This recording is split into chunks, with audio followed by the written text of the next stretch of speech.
क्या हाल है बालकों के? चलो पढ़ते हैं केमिस्ट्री। तो ठीक है भाई, शांत हो जाओ। आज की क्लास हम स्टार्ट करते हैं। आज के लेक्चर में मैं बात करने वाला हूं एनसीईआरटी के क्वेश्चंस की।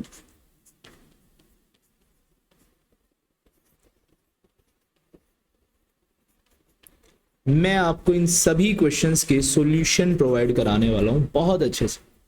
देखो तो कितने टाइप के अपने क्वेश्चन होते हैं। पार्ट ए होगा हमारा 1, 2, 3।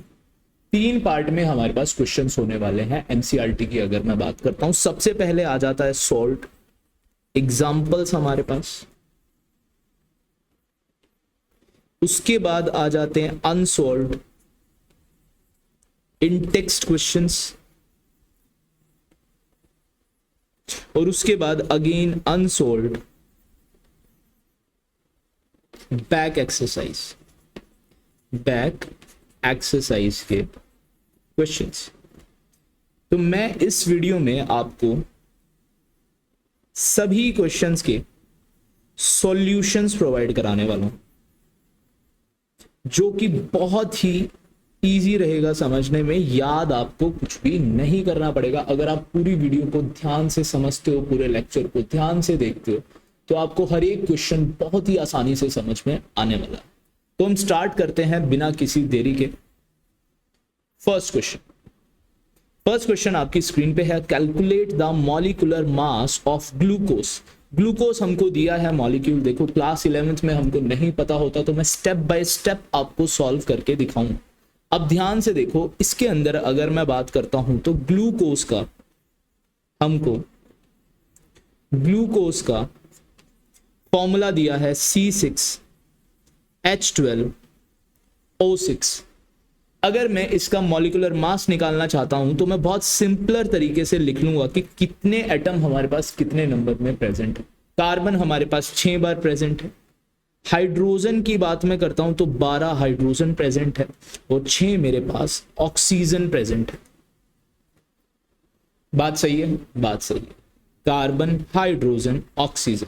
अब मेरे को इन तीनों का मॉलिक्यूलर मास पता होना चाहिए। देखो यहां पे तो मैं एज इट इज लिख रहा हूं 6 इंटू 12 इंटू 6 इंटू। अब अगर मेरे को इनका मॉलिक्यूलर मास पता है, जैसे कि कार्बन का कितना होता है 12, हाइड्रोजन का कितना होता है 1, ऑक्सीजन का कितना होता है 16। इसके बाद हम कर सकते हैं 12 6 आर 72, यहां पे आ जाएगा 12 एंड 16 6 आर 96। अगर मैं इन तीनों को एड अप कर दूंगा तो मेरे पास आ जाएगा 180। अब बात आती है इसकी यूनिट की। अब 180 हमने निकाल तो लिया, आपकी मर्जी है, आप इसको ग्राम पर मोल भी बोल सकते हो, या फिर आप उसको AMU भी बोल सकते हो, या फिर आप उसे U भी बोल सकते हो। तीनों यूनिट ही हमारे पास सही आ जाती है। 3 यूनिट हमने यहां पे देखी है। First is gram per mole, second is atomic mass unit, and third is unified mass. Okay, first question आपको समझ में आ गया होगा। 180 is the correct answer for molecular mass of glucose. चलते हैं नेक्स्ट क्वेश्चन पे। नेक्स्ट क्वेश्चन बहुत ही ज्यादा इंपॉर्टेंट टाइप है ये क्वेश्चन की भाई, बहुत ही इंपॉर्टेंट टाइप है। देखो हम अगर रीड करें क्वेश्चन को, अ कंपाउंड कंटेन्स 4.07% हाइड्रोजन है हमारे पास। कार्बन की भी परसेंटेज दी है और क्लोरीन की भी परसेंटेज हमको दी है।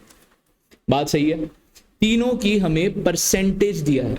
जितनी परसेंटेज होती है उतना ही मास आ जाएगा। अगर मैं इन तीनों को ऐड करके देखूं, देखो 71.65 को अगर मैं ऐड करूंगा, इसको 25 मान लो थोड़ी देर के लिए, इसको 70 मान लो, तो यहाँ पे इसको 5 मान लो, तो तीनों का अगर मैं सम करूंगा तो कितना आ रहा है 100। अगर 100 आ रहा है तो ये हमको मास दिया है, आप ये मान सकते हो, कोई भी प्रॉब्लम नहीं है। तो तीनों के मास हमें दिए।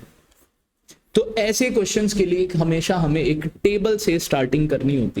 तो टेबल की स्टार्टिंग हम कर लेते हैं। क्या क्या दिया है हमें? एक तो हमें कार्बन दिया है, एक हमें हाइड्रोजन दिया है, और एक मेरे को Cl दिया। फर्स्ट मैं इनके मास लिखने की कोशिश करता हूं। देखो मास कितना आ जाएगा भाई? मैंने अभी बताया जितनी हमको परसेंटेज दी है, अगर उनको ऐड करके 100 आ रहा है उनका सम, तो हम उनको डायरेक्ट लिख सकते हैं। कार्बन कितना दिया है 24.27, तो मैं यहाँ पे लिखूंगा 24.27 ग्राम। बात समझ में आई। इसके बाद हाइड्रोजन कितना दिया है 4.07 ग्राम। इसके बाद क्लोरीन कितना दिया है 71.65 ग्राम। इसके बाद मैं इनके मोल्स की कैलकुलेशन करना चाहता हूं।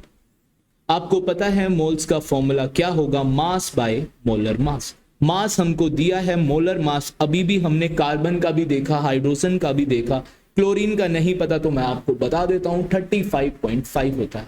तो मेरे को इनके मोलर मास से जस्ट इनको डिवाइड करना है और मेरे को मोल्स की वैल्यू मिल जाएगी। डिवाइड किससे कर देंगे 12 से, इसको डिवाइड किससे कर देंगे 1 से, इसको डिवाइड किससे कर देंगे 35.5। तो अगर मैं इज इक्वल टू इनके अप्रोक्स आंसर निकालने की कोशिश करूं तो लगभग 2 आ जाएगा, इसका आंसर लगभग 4 आ जाएगा, इसका भी आंसर लगभग 2 आ जाएगा।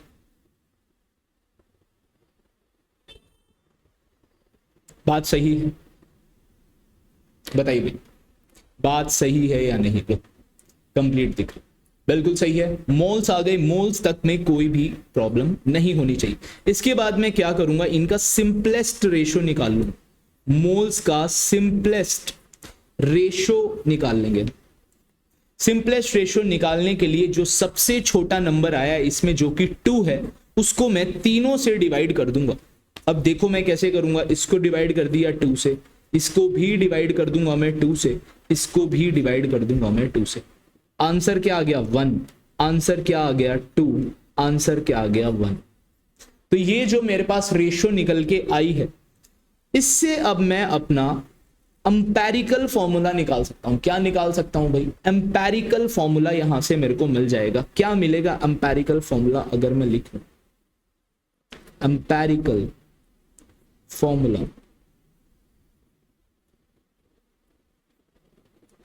मेरे पास कार्बन कितने हैं 1 है, हाइड्रोजन कितने हैं 2 हैं, Cl कितने हैं 1 है।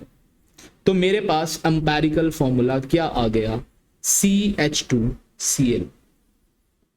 अब अगर हम ध्यान से अपने क्वेश्चन में देखें तो हमको मोलर मास दिया है। अब हम मोलर मास दिया है, इससे पहले मैं यहां पे कैलकुलेशन कर लूंगा अपने मास एम्पेरिकल फॉर्मूले का। कितना आ जाएगा, बहुत इजी है। कार्बन 1 है तो 12, हाइड्रोजन 2 है तो 2, क्लोरीन 1 है तो 35.5। अगर मैं ऐड करके देखूं तो कितना आंसर आ जाएगा हमारे पास 49.5। बिल्कुल सही है, यहां तक आपको समझ में आ गई होगी बात। इसके बाद एक फॉर्मूला यूज करने वाला हूं, देखो इसके बाद मैं एक फॉर्मूला यूज करने वाला हूं जिससे मेरे को n की वैल्यू निकल जाएगी।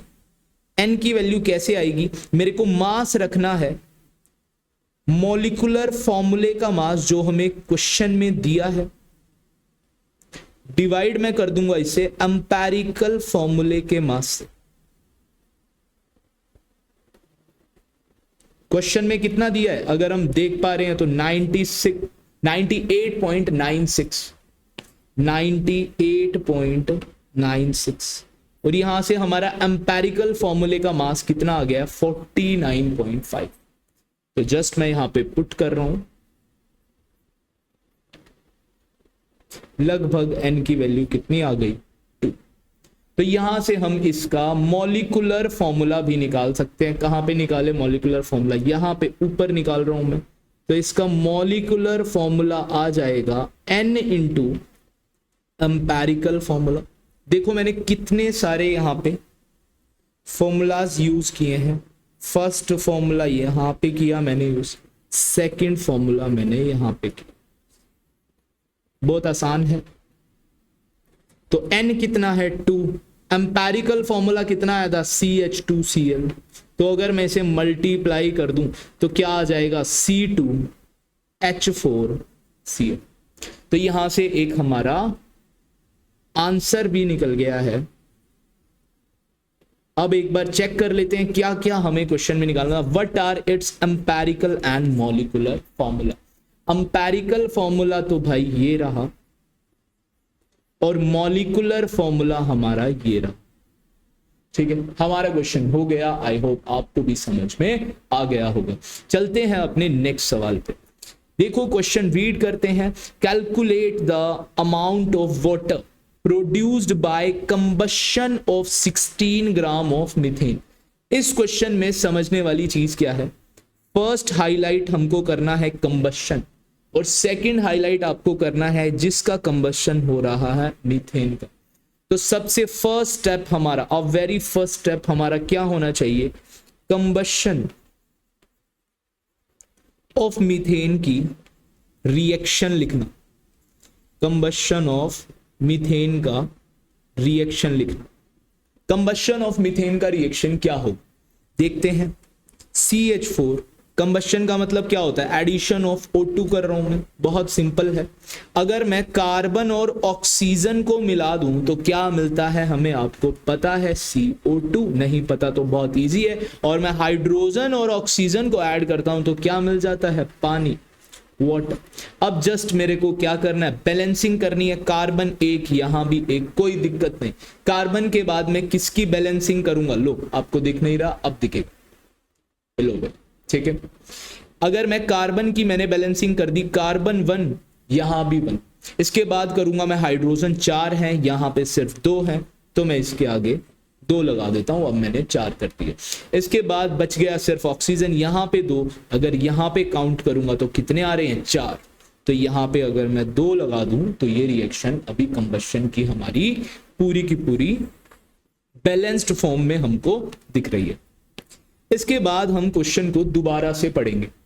Calculate the amount of water, water की बात इसने करी है और 16 ग्राम मीथेन की बात करी है। तो जिसकी बात कर रहा है वाटर और मीथेन, एक तो मीथेन की बात करिए और एक वाटर की बात करिए। जिसकी बात करिए मैं उसको इस तरीके से लिखूंगा। देखो 1 मोल है हमारे मीथेन का, वो प्रोड्यूस कितने मोल्स कर रहा है वाटर के, 2 मोल्स ऑफ वाटर। तो ये लाइन ही मैं लिखने वाला हूं। देखो 1 mole of methane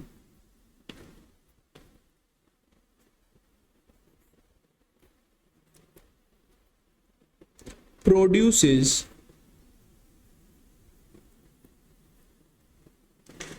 2 mole of water।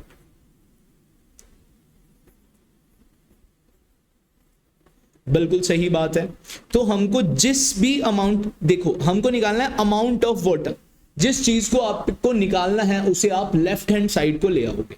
जिस चीज को हमें निकालना है उस चीज को मैं लेफ्ट हैंड साइड पे ले आऊंगा। देखो मैं जस्ट यही सेम लाइन लिख रहा हूं लेकिन अलग तरीके से।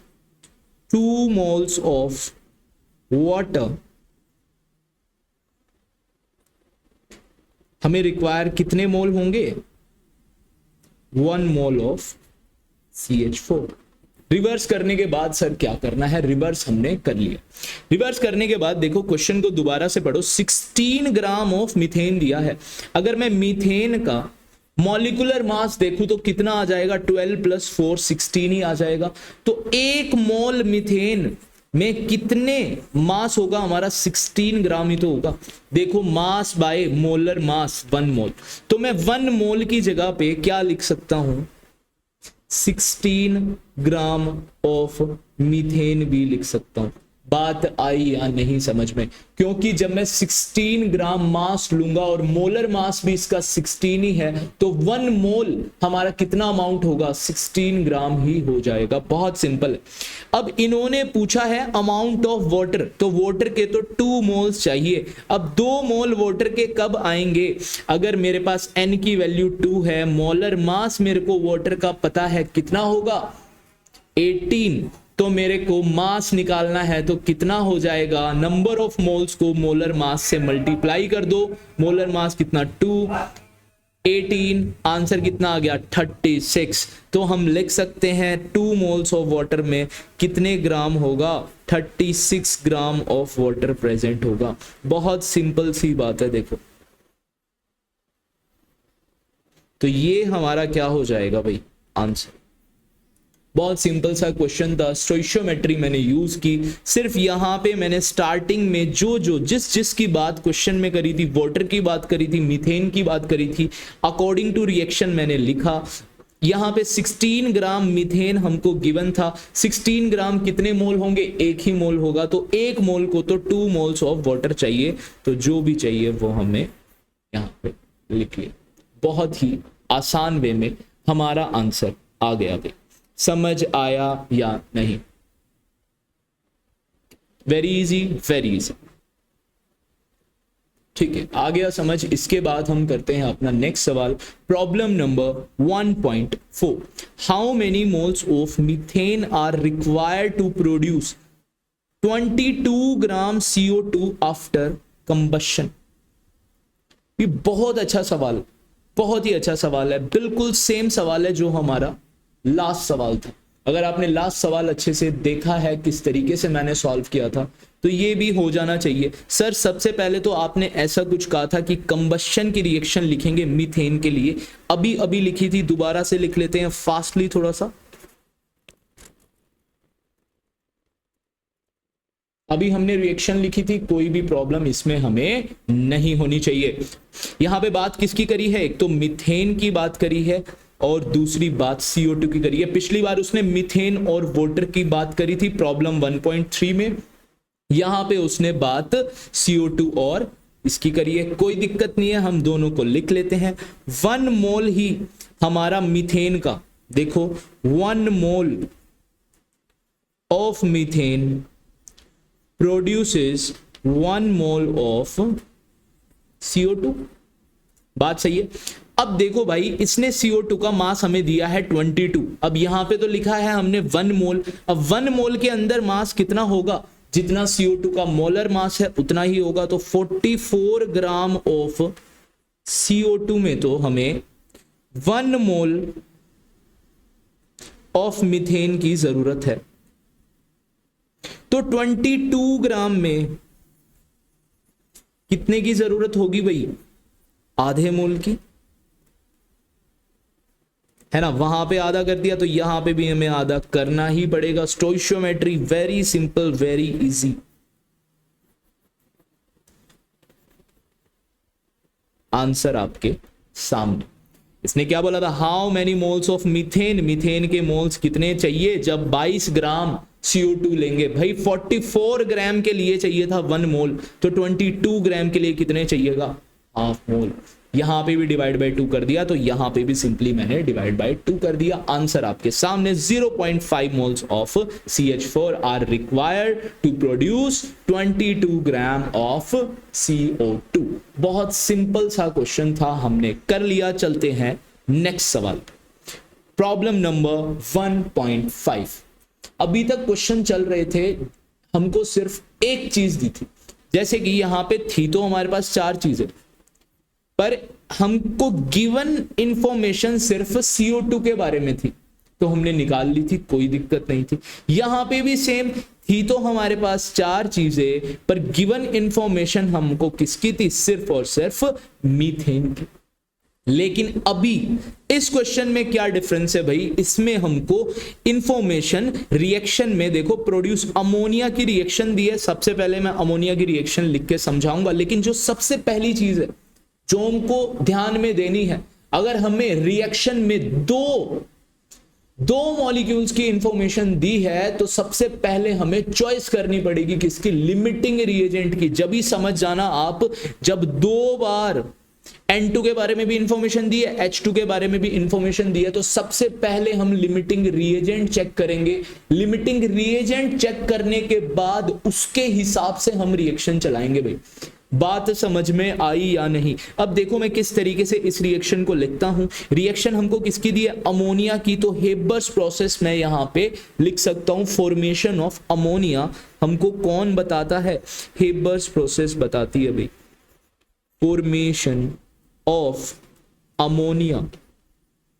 सबसे पहले मैं फॉर्मेशन ऑफ अमोनिया की रिएक्शन लिखूंगा। देखो किस तरीके से लिखूंगा मैं रिएक्शन। क्या होगी reaction? N2 gas plus H2 gas मिलके क्या प्रोड्यूस कर देती है? Ammonia gas. अगर मैं बैलेंसिंग की बात करूं, n 2 है, यहां पे 1 है, तो मैं यहां पे 2 लगा दूंगा।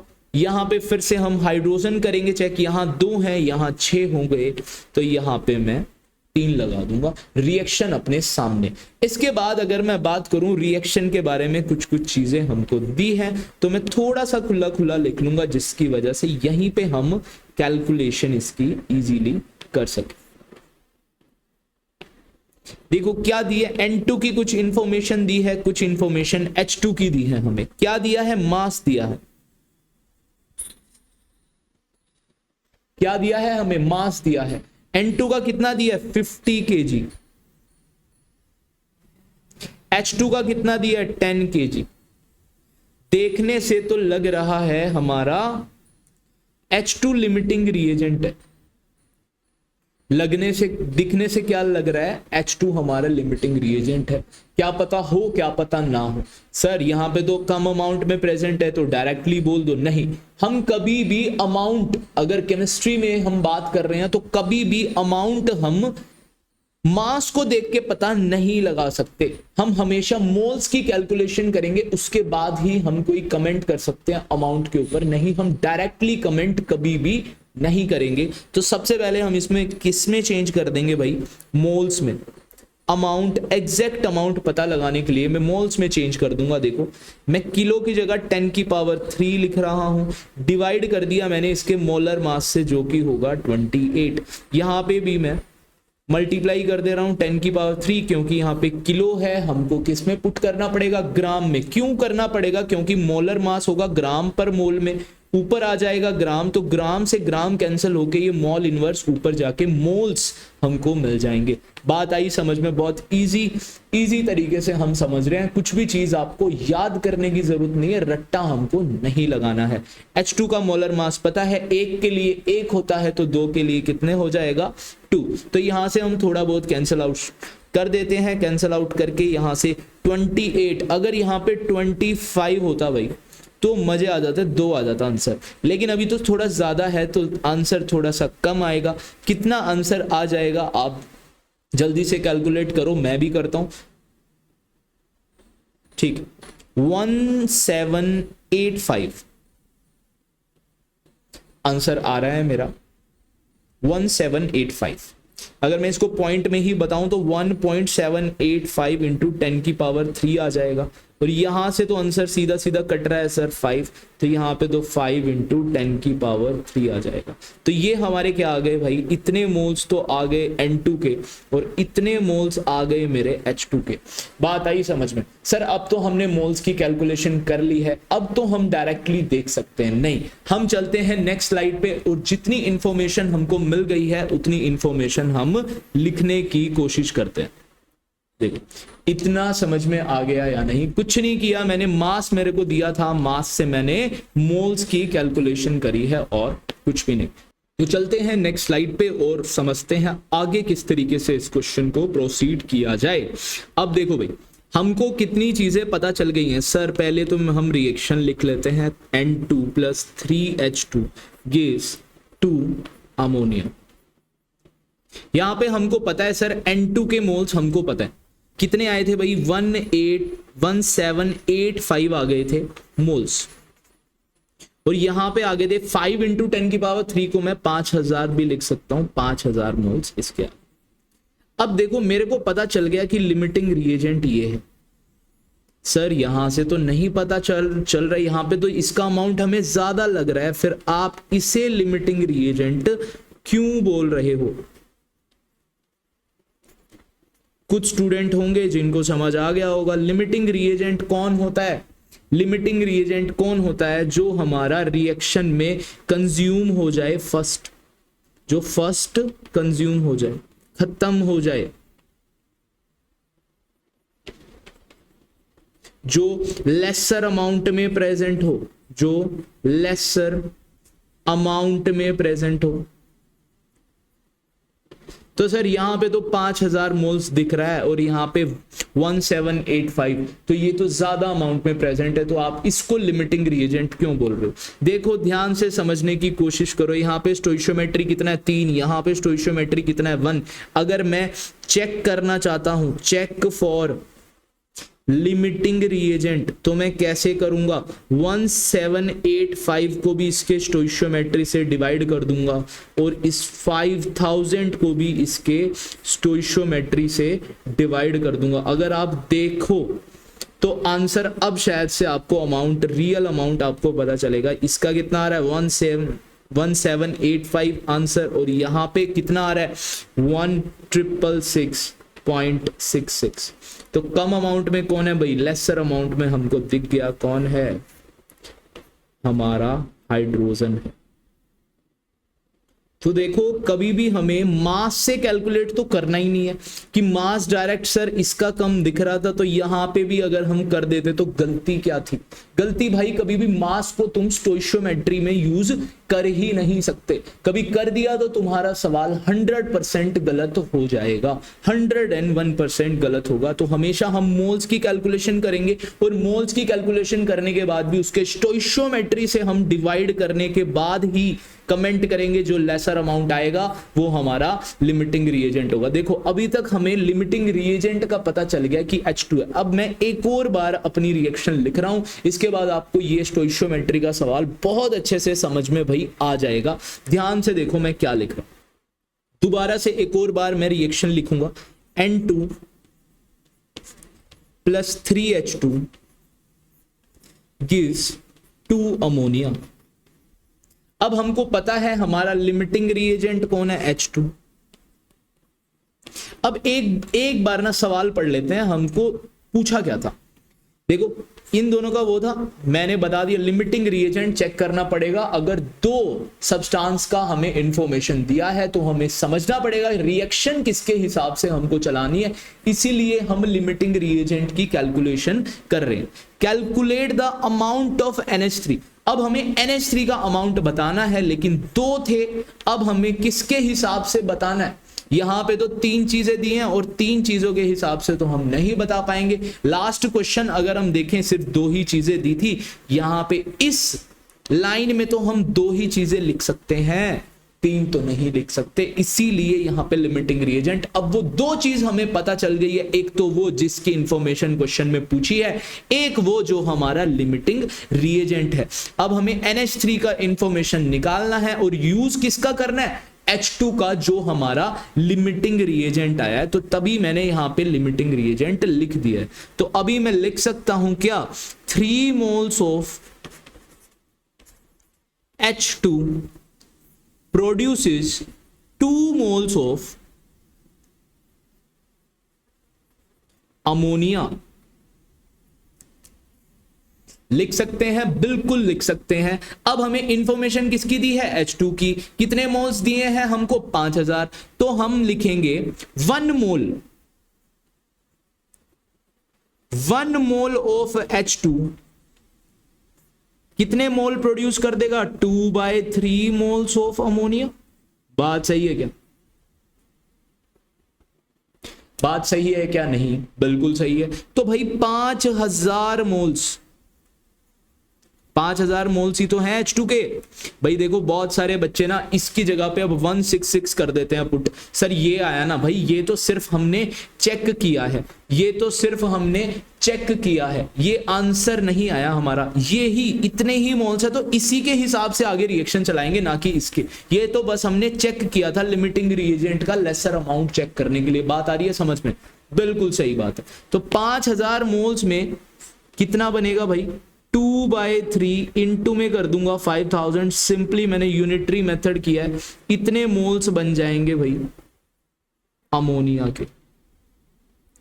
बात आ रही है समझ में या नहीं? अगर इसको मैं सॉल्व करूंगा कितना आ जाएगा भाई, 2 3 3 को 33 3 3 3 3। अगर मैं 10,000 को 3 से डिवाइड कर दूं तो 3333.33 मोल्स आ जाएंगे। अब हमें अमाउंट पूछा है अमोनिया का और इन्होंने अमाउंट हमको केजी में दिया था, तो हमको भी भाई केजी में ही लिखना पड़ेगा। अब देखो मैं इसको ना अपनी कैलकुलेशन इजी बनाने के लिए इस डेसिमल को शिफ्ट कर लेता हूं, 10 की पावर 3 लिख सकता हूं क्योंकि मैंने डेसिमल को कितना शिफ्ट करा, 1 2 3 आगे शिफ्ट करा, तो मैं 3 10 की पावर 3 लिख सकता हूं। इतने मोल्स आगे भाई अमोनिया के। अब इतने मोल्स अमोनिया के आगे, अब अगर मेरे को इसका मास निकालना है तो हमें पता है नंबर ऑफ मोल्स क्या होता है, मास बाय मोलिकुलर मास। तो अगर मेरे को मास निकालना है तो कितना हो जाएगा, n इंटू मोलिकुलर मास। अब नंबर ऑफ मोल्स मेरे को पता है कितने हैं, 3.33 इंटू 10 की पावर 3। मोलर मास अमोनिया का कितना होता है भाई, 17। अगर मैं मल्टीप्लाई करूं तो कितना आंसर आ जाना चाहिए, 56.6 इंटू 10 की पावर 3 ग्राम। अगर मेरे को केजी में निकालना है तो 10 की पावर 3 की जगह मैं किलो लिख सकता हूं, 56.6 केजी ऑफ अमोनिया। बहुत इजीली हमने इसका आंसर निकाल लिया। हर एक स्टेप मैंने खोल के समझाया है, बिल्कुल स्टेप बाय स्टेप आपको चीजें समझाई है मैंने। बात समझ में आ रही है? तो कोई भी आपको मिस्टेक नहीं करनी, स्टेप बाय स्टेप। देखो एक और बार समझा देता हूं, जब हमको 2 सब्सटेंस दिए होंगे तो हमको क्या चेक करना पड़ेगा, लिमिटिंग रिएजेंट के लिए मेरे को चेक करना पड़ेगा। अगर लिमिटिंग रिएजेंट मैंने निकाल लिया, जैसे कि यहाँ पे H2 निकला, इसके बाद मैं लिमिटिंग रिएजेंट को ले लूंगा और जिसके बारे में इंफॉर्मेशन निकालनी है उसको ले लूंगा। यहां से 3 मोल 2 मोल 3 मोल 2 मोल, 1 मोल के लिए निकाला 2/3, 5000 के लिए निकाला इंटू 5000, यहां से मोल्स निकाल लिए। लेकिन हमको क्वेश्चन में दिया था अमाउंट ऑफ अमोनिया, और क्वेश्चन में हमको अमाउंट कितने केजी में दिया है, तो हमको आंसर भी अपना केजी में कन्वर्ट करना होगा। अगर यहां तक आपने क्वेश्चन करके छोड़ दिया तो भाई नहीं, आप एनसीईआरटी, तभी हम सबसे पहले एनसीईआरटी के सॉल्यूशन कर रहे हैं। क्यों कर रहे हैं एनसीईआरटी के सॉल्यूशन, जो हमें सॉल्व दे रखे हैं एनसीईआरटी की तरफ से, कि आप वर्डिंग समझो भाई, क्वेश्चन में जिस तरीके से लिखा है उसको हमको किस तरीके से समझना है वो हमें समझना पड़ेगा, तभी हम सबसे पहले सॉल्व एग्जांपल्स कर रहे हैं। तो ये हो गया हमारा प्रॉब्लम नंबर 1.5। तो चलते हैं अगले प्रॉब्लम पे, प्रॉब्लम नंबर 1.6।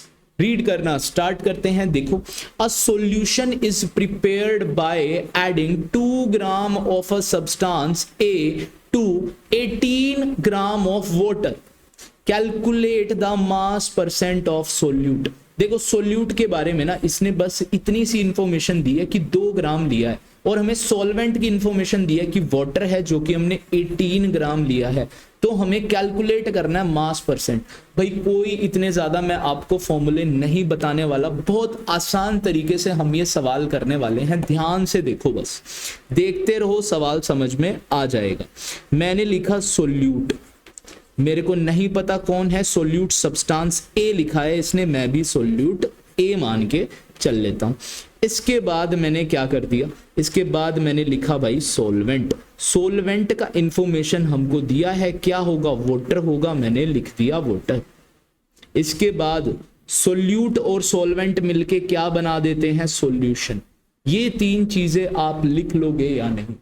इतनी 3 चीजें लिखने के बाद मैं इसकी इंफॉर्मेशन लिख रहा हूं कि 2 ग्राम तो ये दिया है, 18 ग्राम ये दिया है, तो दोनों को ऐड करके बता दो सॉल्यूशन कितने ग्राम का बन गया भाई, 20 ग्राम का बन गया। यहां पे हमें दिया था मास, तो अब मेरे को निकालना है इनका मास परसेंट। बहुत ही आसान तरीके से निकालेंगे। देखो इसका मास आ गया, अपॉन में टोटल मास आ गया, परसेंटेज के लिए इंटू 100 कर दिया। इसका मास आ गया, डिवाइड में टोटल आ गया, इंटू में मैंने 100 कर दिया।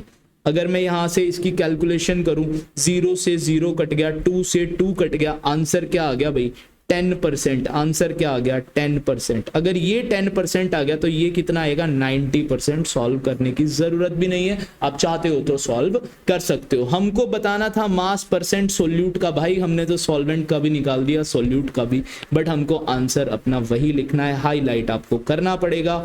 ये रहा जी हमारा मास परसेंट ऑफ सोल्यूट। बहुत आसान तरीके से हमने ये सवाल को समझ लिया। इसके बाद चलते हैं अपने नेक्स्ट सवाल पे, प्रॉब्लम नंबर 1.7। प्रॉब्लम नंबर 1.7 जल्दी से रीड करते हैं। Calculate the molarity of NaOH in the solution prepared by dissolving. इसमें भी वो सोल्यूट सॉल्वेंट वाली टेबल से बहुत इजीली ये सॉल्व हो जाएगा। तो जल्दी से हम ड्रॉ करते हैं। यहाँ पे मैंने लिखा भाई मेरा सोल्यूट। सोल्यूट के बारे में इंफॉर्मेशन दी है, बिल्कुल दी है। NaOH बताया गया है, NaOH है तो मैं ऊपर ब्रैकेट में लिख लूंगा इंफॉर्मेशन NaOH है।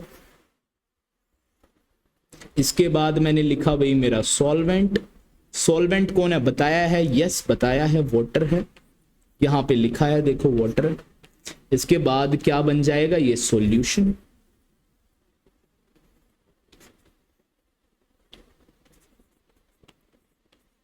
ठीक, अब जितनी इंफॉर्मेशन दी है मैं इसमें लिख रहा हूं। कितना भाई 4 ग्राम तो ये दिया है, क्या दिया है, मास। तो इसके मोल्स भी निकाल सकता हूं मैं यहीं से। मोल्स कितने आ जाएंगे, 4/40। NaOH का मोलर मास कितना होता है, 40। तो यहां से आंसर आ जाएगा 0.1। सॉल्वेंट की इंफॉर्मेशन कुछ दी है नहीं, हमको सीधी सॉल्यूशन की वॉल्यूम दी है। कितनी दी है, 250 ml दी है भाई, ये दी है 250 ml। और कुछ दिया है और कुछ नहीं दिया। तो मैं इस वॉल्यूम को लीटर में भी निकाल सकता हूं। कितना आ जाएगा, डिवाइड बाय 1000 कर दूंगा, 0.25 लीटर आ जाएगा, जिसको मैं 1/4 लीटर भी लिख सकता हूं। इसके बाद मेरे को पता है मोलैरिटी का फॉर्मूला क्या होता है, नंबर ऑफ मोल सोल्यूट के, जो कि हमारे पास है 0.1, और वॉल्यूम हमको चाहिए लीटर में, जो कि हमने पहले ही कैलकुलेट कर ली है। नंबर ऑफ मोल्स मैं पुट कर देता हूं 0.1, ये भी पुट कर देता हूं 1/4, ऊपर चला जाएगा। आंसर क्या आ जाएगा, 0.4 मोलर। समझ आया या नहीं, बहुत आसान तरीके से हमने इसका आंसर भी निकाल लिया। इसके बाद चलते हैं अपने नेक्स्ट सवाल पे। सवाल आ जाएगा हमारा problem number 1.8। Density 3 molar solution NaCl की हमको दी है। देखो भाई ये क्वेश्चन बहुत ही इंपॉर्टेंट है हमारे पास, जिसमें हमें कैपिटल M मतलब मोलैरिटी की वैल्यू दी होती है, और हमसे स्मॉल m मोलैलिटी की वैल्यू पूछ लेते हैं, और बीच में एक चीज दी होती है बस, डेंसिटी। तो देखते हैं इस क्वेश्चन को हम सॉल्व कैसे करेंगे। ये अपना लास्ट सवाल है, 8 ही एग्जाम्पल करने वाले थे आज की वीडियो में हम। तो देखो इसको हम सॉल्व किस तरीके से करेंगे, सेम तरीका है भाई मेरा। तो सोल्यूट, सॉल्वेंट,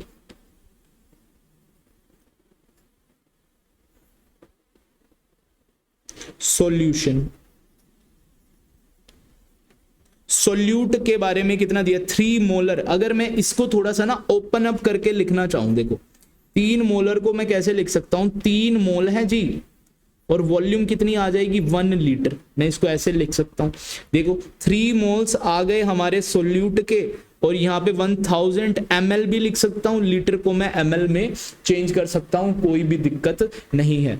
अब यहाँ पे हमारी वॉल्यूम आ गई जी, और हमको डेंसिटी भी दी है, कितनी दी है, 1.25 ग्राम पर ml। अब आया समझ में, यहाँ पे हमें ना ml दे रखा था, इसलिए मैंने इसको भी ml में लिखा कि ml से ml कैंसिल हो जाए और मेरा मास आ जाए ग्राम में। तो मास क्या आ जाएगा, आपको पता है density is equal to mass by volume होती है। तो मास कितना आ जाएगा, डेंसिटी इनटू वॉल्यूम। डेंसिटी कितनी है, 1.25, इसको मैं मल्टीप्लाई करूंगा तो 1250 ग्राम आ जाएगा। यहां से अगर मैं, यहां से मेरे को मोल्स दिए हैं, मोल दिए हैं, तो मैं इसका मास निकाल सकता हूं क्या, बिल्कुल निकाल सकता हूं। इसके मोलर मास से मल्टीप्लाई कर दो। कौन दिया है, NaCl। NaCl का आपको पता है 58.5 मोलर मास होगा। मोलर मास से जस्ट मैंने मल्टीप्लाई कर दिया, तो मेरा आंसर क्या आ जाएगा, इसका मास आ जाएगा 175.5 ग्राम। और अगर अभी मेरे को सॉल्वेंट का मास निकालना है, तो सॉल्वेंट का मास भी मैं निकाल सकता हूं। सॉल्यूशन के मास में से अपना सोल्यूट का मास माइनस कर दूंगा, तो मेरा सॉल्वेंट का मास आ जाएगा 1074.5 ग्राम। अब भाई मैंने सॉल्वेंट का मास क्यों निकाला है, क्योंकि जो ये आपको दिख रही है ना मोलैलिटी, जो आपको दिख रही है ये मोलैलिटी, इसका फॉर्मूला क्या होता है, number of moles by mass, किसका, सोलवेंट का। किसमें होना चाहिए, केजी में होना चाहिए। तो अगर मैं इसको सॉल्व करूं तो मेरा आंसर क्या आ जाना चाहिए, 3 तो हमारे पास मोल्स गिवन है, डिवाइड कर देंगे 1074.5, मल्टीप्लाई कर देंगे 1000 के साथ, क्योंकि मेरे को केजी में चाहिए। तो आप इसको अगर आप सॉल्व करोगे तो आपका आंसर आ जाएगा 2.79 मोलल। मोलल का मतलब क्या होता है, मोल पर केजी, क्योंकि यहां पे देखो मोल पर केजी। बात समझ में आई या नहीं? यहीं पे हमारे सारे के सारे एग्जांपल्स कवर हो जाते हैं। नेक्स्ट वीडियो में हम समझने वाले हैं इंटेक्स के जितने भी अनसोल्व्ड एग्जांपल्स हैं जो हमारे चैप्टर के बीच में होते हैं, इंटेक्स क्वेश्चंस, उनके सॉल्यूशन देखेंगे और उसके बाद मैं लेके आऊंगा बैक एक्सरसाइज पूरी की किस तरीके से हम सॉल्व कर देंगे। कुछ भी चीजें आपको याद तो ज्यादातर नहीं ही करनी पड़ेगी, बहुत इजीली समझने वाले हैं। So thank you. अगर अच्छी लगी है वीडियो तो आप लाइक कर सकते हो, बहुत ही ज्यादा अच्छी लगी है तो सब्सक्राइब कर सकते हो, और कोई फ्रेंड है आपका जिसकी हेल्प करना चाहते हो, जिसको केमिस्ट्री समझने में प्रॉब्लम हो रही है, उसको आप शेयर भी कर सकते हो। सो यो